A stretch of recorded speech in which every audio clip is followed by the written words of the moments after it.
Access level बिल्कुल ऐसे ही है जैसे आप यूज कर रहे हो सिस्टम, या इवन स्कूल में आप यूज कर रहे हो। तो in a school you worked as a student. अब उसका एक सर्टेन लेवल होता है। जैसे आप स्टूडेंट के तौर पे काम कर रहे हो तो आपको ज्यादा एक्सेस राइट्स नहीं होते कि आप अपने पास से कोई सॉफ्टवेयर वगैरह इंस्टॉल करो और चेंजेस करो सिस्टम में। मैं एज अ टीचर हूँ, मेरे पास कुछ ज्यादा राइट्स होंगे। उससे ऊपर जो एडमिन होगा, नेटवर्क एडमिन, सारे राइट्स, ज्यादा राइट्स उसके पास होंगे। तो यहाँ पे ये कहता है कि जब भी आप बात करते हो एक्सेस राइट्स की, डिफरेंट है फॉर डिफरेंट पीपल। तो उसमें ये कहता है कि for example hospital would not be appropriate for a cleaner to have access to medical data about patient. Cleaner के लिए तो लाजिम नहीं है ना कि वो पेशेंट के हवाले से जो भी डाटा उसको एक्सेस करे। However, a consultant would need access to this vital data। जो कंसल्टेंट डॉक्टर होगा उसके पास तो एक्सेस होना चाहिए। तो सिस्टम के अंदर एक हायरार्की डिफाइंड होती है कि किस शख्स को कितना एक्सेस दिया जाना चाहिए। तो उस एक्सेस के लिए आप यूजर नेम और पासवर्ड जो है वो रखते हो कि अकॉर्डिंग टू दैट वन, कि इसके डिफरेंट लेवल्स होते हैं एक्सेस के, तो किसको किस वक्त कितना एक्सेस देना है। कहता जब आप डेटाबेसेस की बात करते हो, is there any question anyone would like to ask? Question तो नहीं है आपका?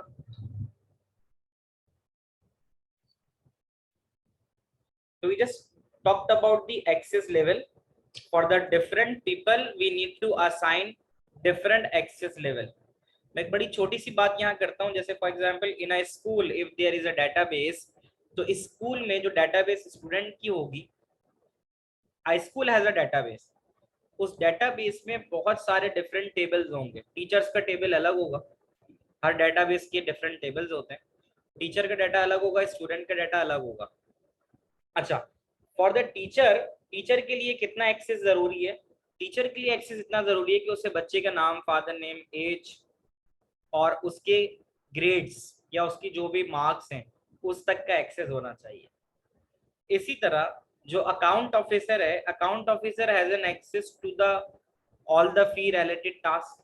जितने भी फीस के इशू हैं कि भाई पिछले 6 महीने की फीस पेड है, आगे की क्या रूटीन है, एडमिशन फीस पेड है, like account officer has different access.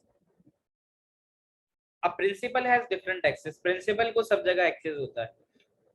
इसी तरह लाइब्रेरियन है, librarian has an access to only your name, your father name, your class, the book you have borrowed, the author name, the title of the book, the date when you have really issued the book and the date you are going to return। यहाँ पर access level मुख्तलिफ हो जाएगा। Librarian will not be having an access to your report card because he or she is not interested in that one। तो हर system में जब database बनाई जाती है तो उस डेटाबेस के डिफरेंट एक्सेस होते हैं, वो आपको डिफरेंट तरह से दिए जाते हैं। फॉर एग्जाम्पल अगर आप बात करते हो फेसबुक की, let's talk about this one, कि in the Facebook you usually have 4 access levels। Number 1, public access. आपकी ईमेल, आपकी जो पोस्ट है वो आम पब्लिक, हर शख्स तक जा रही है जो फेसबुक इस्तेमाल करता है, चाहे वो आपका फ्रेंड ना भी हो। This is the first. Friends, only people identified as friend, यानी फेसबुक में जितने आपने 1000-1500 लोग बनाए हुए हैं फ्रेंड्स, सिर्फ उन तक जानी चाहिए। Number 2, custom, this allow the user for further refine. अब कस्टम के अंदर आप क्या कर सकते हो? कस्टम के केस के अंदर आप सर्टेन फ्रेंड लिस्ट, यानी कुछ खास लोगों के नाम जो आप जिनको चाहते हो उन तक पहुंचे, आप वो सिलेक्ट करके कस्टम में डाल सकते हो, ये हो जाएगा। Number 4, data owner, this is data only the owner of the data can see. और चौथा एक्सेस लेवल वो होता है कि जो ऑनर ऑफ द डाटा जो पोस्ट कर रहा है सिर्फ वही देख सकता है। तो for these types of access level ये सवाल आ सकता है कि भाई एक्सेस लेवल क्या चीज है? तो आप बता सकते हो कि एक्सेस लेवल की 4 कैटेगरीज होती है, ठीक है ना। तो एक्सेस लेवल के अकॉर्डिंगली अगर आप बात करते हो तो उसके अंदर एक पब्लिक एक्सेस होता है, एक आपका फ्रेंड्स एक्सेस होगा, एक कस्टम होगा और एक डाटा ऑनर होगा। तो ये different types of access level होते हैं। आपकी पोस्ट के लिए या किसी सर्टेन डाटा के लिए भी आप अगर करना चाहो तो इस तरह से कर सकते हो। तो ये जो मैंने डिफाइन किए थे ये सोशल नेटवर्किंग के एक्सेस लेवल थे जिस पर अभी हमने बात की। Anti-malware, we talk about the anti-malware. So anti-malware are the viruses and the spyware. So antivirus, so we talked about that antivirus is a program that removes the virus, that identifies the virus and then removes it. An anti-spyware is a program that detects and removes spyware programs that installed illegally on your system.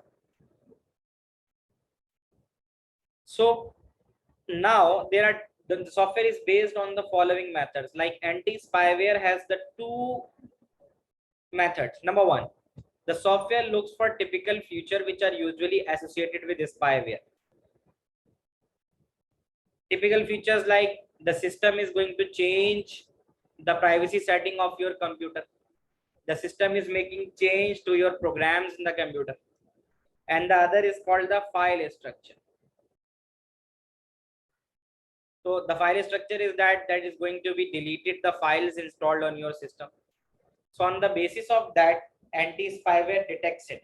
कि कोई भी software anti spyware जो आप install करते हो वो पहले आपका फाइल स्ट्रक्चर देखता है कि फाइल स्ट्रक्चर कैसा है। नॉर्मली हमारे सिस्टम में NTFS और फैट फाइल स्ट्रक्चर यूज होता है।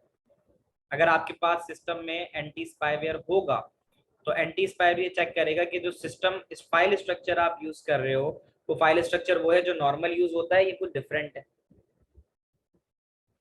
और फिर जो दूसरा होता है वो ये चेक करता है कि कोई आपके सिस्टम में जो चेंजेस हुई हैं, पास्ट कुछ दिनों में चेंजेस हुई हैं, उन चेंजेस का रिकॉर्ड रखता है। अब जो एंटी स्पाईवेयर्स आते हैं ना वो अकेले सिर्फ एंटी स्पाईवेयर नहीं होते, उसमें एंटीवायरस भी होता है, एंटी मेलवेयर भी होते हैं और वो सारी चीजें करते हैं। ये सवाल जितनी भी बुक में इस तरह के सवाल हैं जो बुलेट्स में हैं, these are important to you कि what are the features of anti spyware. Anti spyware करता क्या है? वो डिटेक्ट और रिमूव करता है स्पाईवेयर को जो आपके सिस्टम में मौजूद है। Prevent a user from downloading spyware, अगर आप किसी वेबसाइट पे हो और ऐसा सॉफ्टवेयर इंस्टॉल कर रहे हो जो स्पाईवेयर हो सकता है, एंटी स्पाईवेयर आपको इन्फॉर्म करेगा कि इसे डाउनलोड ना करो।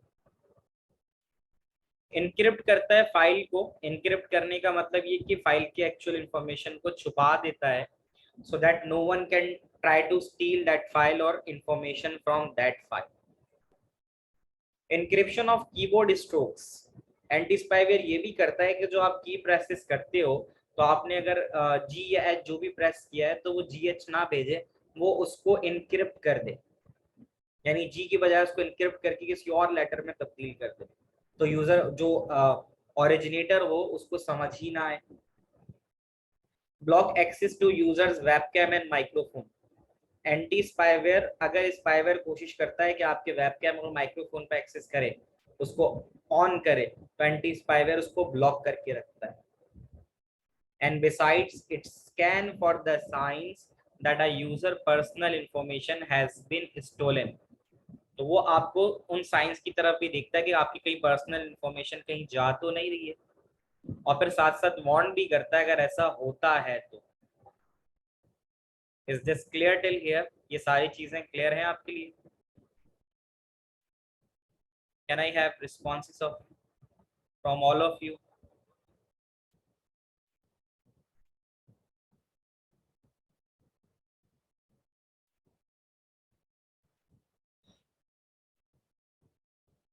Okay, authentication, like authentication is like data come from the trusted source. Authenticate के अंदर आप बताते हो कि भाई आप trusted source हो, is the ability of a user to prove who they are, कि भाई आप हैं कौन, आपका आईडी क्या है, आपका पासवर्ड क्या है। ऑथेंटिकेशन तीन तरह से होती है, पासवर्ड या पिन के जरिए। कहना कि factor authentication, something you know, आपको पता होना चाहिए आपका password pin. Something you have, आपके पास फोन या मोबाइल फोन होता है। और something which is unique, biometric. अब ऑथेंटिकेशन के कुछ डिफरेंट जैसे टू स्टेप वेरिफिकेशन होती है। Number of ways authentication can be done, जैसे पासवर्ड और यूजर। तो passwords are used to restrict access to data और system, they should be hard to crack. तो पासवर्ड्स के जरिए ऑथेंटिकेशन हो सकती है। अब जब आप अपना ईमेल अकाउंट खोलते हो तो उसके लिए आपको पासवर्ड और यूजर नेम की जरूरत होती है। ऑनलाइन बैंकिंग के लिए भी आपको आईडी पासवर्ड डालना पड़ता है, और सोशल नेटवर्किंग वेबसाइट फेसबुक को भी इस्तेमाल करते हो, इंस्टाग्राम है, ट्विटर है, उन सब के लिए आपके पास आईडी पासवर्ड होना चाहिए। तो पासवर्ड प्रोटेक्शन के लिए you make use of anti spyware software. तो वही देखता है कि भाई कहीं आपका पासवर्ड किसी और के पास तो नहीं जा रहा है। एंटी स्पाईवेयर इस चीज को देखता है कि आपकी इंफॉर्मेशन रिलेट बैक तो नहीं हो रही कहीं पे। फिर वो आपको साथ साथ जो आपका एंटी स्पाईवेयर है हर 3 से 6 महीने बाद अलार्म भी करता रहता है कि अपना पासवर्ड आप चेंज कर लो। ये काम भी दे रहा होता है। और ऐसे पासवर्ड, और वो आपको सजेस्ट भी कर रहा होता है कि अगर आप कोई पासवर्ड रखते हो तो वो कहता है यार ये बड़ा इजी है। अगर आपने कोई नाम रख दिया, नाम आसान होता है क्रैक करना, तो वो आपको बताता है कि भाई आप पासवर्ड ऐसे रखो जो जिसमें कैपिटल लेटर हो, स्मॉल लेटर हो, न्यूमेरिक वैल्यूज हो, ये सारी चीजें। इस पे एक सवाल नीचे था कि भाई स्ट्रॉन्ग पासवर्ड कैसा होना चाहिए। एक क्वेश्चन था कि आपको कुछ पासवर्ड्स गिवन होंगे और फिर आपसे पूछा जाएगा कि क्या वो स्ट्रॉन्ग है या वीक है। The strong password should have a capital letter, number 2 numeric value, number 3 special character, और ये 3 चीजें तो जरूर होनी चाहिए। तो जब आप पासवर्ड डाल रहे होते हैं तो वो स्टैरिक करके शो कर रहा होता है ताकि कोई उसे देख ना सके। और अगर आपका पासवर्ड जो आपने फर्स्ट टाइम डाला होता है और सेकंड टाइम वाले से मैच नहीं करता तो आपको एक्सेस डिनाई दिया जाता है, आपको एक्सेस नहीं दिया जाता। So definitely there are some system that ask for the verification twice. Verification 2 दफा मांगी जाती है कि आप 2 दफा पासवर्ड डालो। जब वो 2 दफा मीट कर जाएगा तो आपको एक्सेस मिल जाएगा। और आपको हर पासवर्ड डालने पे 3 ट्राइज मिलती हैं। अगर उन 3 ट्राइज के अंदर आप पासवर्ड नहीं डाल पाते तो फॉर सम सर्टेन टाइम आपका एक्सेस रोक दिया जाता है। हाँ, जब आप कोई ऑनलाइन कंपनी, आपने नॉर्मल भी देखा होगा, अगर आप फेसबुक यूज कर रहे हो या और कोई अकाउंट यूज कर रहे हो तो उसमें अगर आप अपना पासवर्ड भूल जाते हो तो आपका पासवर्ड रीजनरेट करने के लिए आपकी ईमेल या आपके मोबाइल फोन के ऊपर एक कोड भेजा जाता है। फिर आप उस ईमेल पे जाते हो, उस लिंक को क्लिक करते हो और फिर दोबारा जाके अपना पासवर्ड जो है वो चेंज करते हो।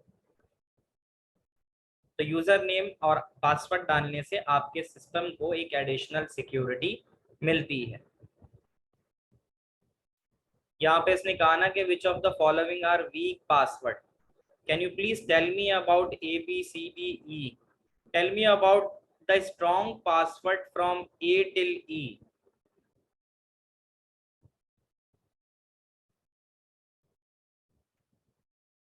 A till E, only the strong passwords।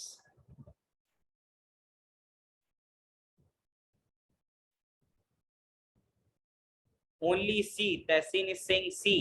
A, B, C, D are strong. Or can I have responses from all of you? Everyone, every participant should write their own response from the password. I just got only 2 responses. 1, 2, 3, 4. I got responses from 4 students only. All are strong. No. Strongly no. And listen, for the strong password, it should contain small letter, capital letter, number, and special character. So you may see that C is the one with capital, small, number, and special character, and D is the one with small, capital, special character, and number. Only C and D are the strong password. Only C and D are the strong password.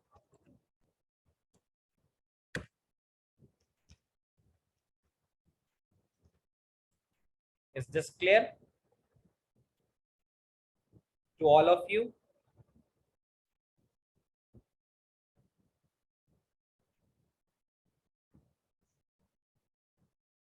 Both capital, numerical value, and special character, right?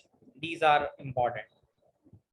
Biometric access right के लिए जाहिर है, access right का मतलब ये कि मेरे laptop में, आपने देखा होगा मोबाइल जो हमारे लैपटॉप्स होते हैं उसके अंदर फिंगरप्रिंट स्कैनर भी होता है ताकि हमारे अलावा कोई दूसरा उसको इस्तेमाल ना कर सके।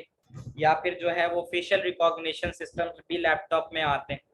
सो बायोमेट्रिक स्कैन्स के लिए फिंगरप्रिंट है, रेटिना है, फेस है और वॉइस है। ठीक है, तो ये 4 मेथड्स हैं। इसमें से रेटिना स्कैन सबसे ज़्यादा स्ट्रॉन्गेस्ट होता है, उसकी सबसे ज़्यादा जो प्रोबेबिलिटी होती है वो आगे शायद कहीं डिफाइन भी की थी कि 5 मिलियन में 1 होती है। तो फिंगरप्रिंट स्कैन्स की अगर आप बात करो, वो कहता है 5000 इन 1 होती है एक्यूरेसी, जो होती है इसकी 5000 इन 1 की एक्यूरेसी होती है। तो फिंगरप्रिंट के अंदर तो वो आपके पास ज़ाहिर है फिंगरप्रिंट्स हम सबकी यूनिक होती है, तो वो भी सिक्योरिटी करती है। मैग्नेटिक कार्ड्स का भी इस्तेमाल कर सकते हो, और fingerprint can can't be misplace, a person always has it. तो फिंगरप्रिंट्स के ये फायदे हैं, ये पेपर में आ सकते हैं, फिंगरप्रिंट्स के benefits. On the other side drawback fingerprint का हो सकता है कि ये सिस्टम लगाना, इंस्टॉल करना और सेटअप करना एक्सपेंसिव है। अगर हाथ कट गया, सर्दियों में ऐसा होता है कि स्किन चेंज हो रही होती है, तो वो भी प्रॉब्लम हो सकता है। Some people may regard any biometric device as an infringement of civil liberty.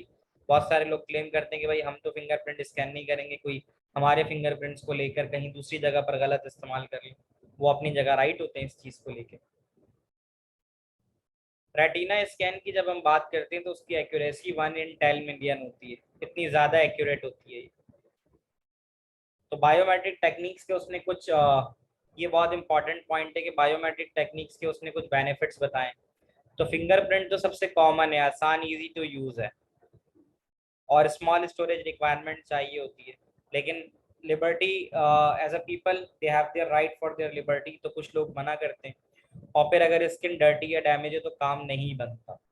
Retina की एक्यूरेसी बहुत हाई होती है, उसकी रेप्लिकेशन बहुत मुश्किल सी बात है।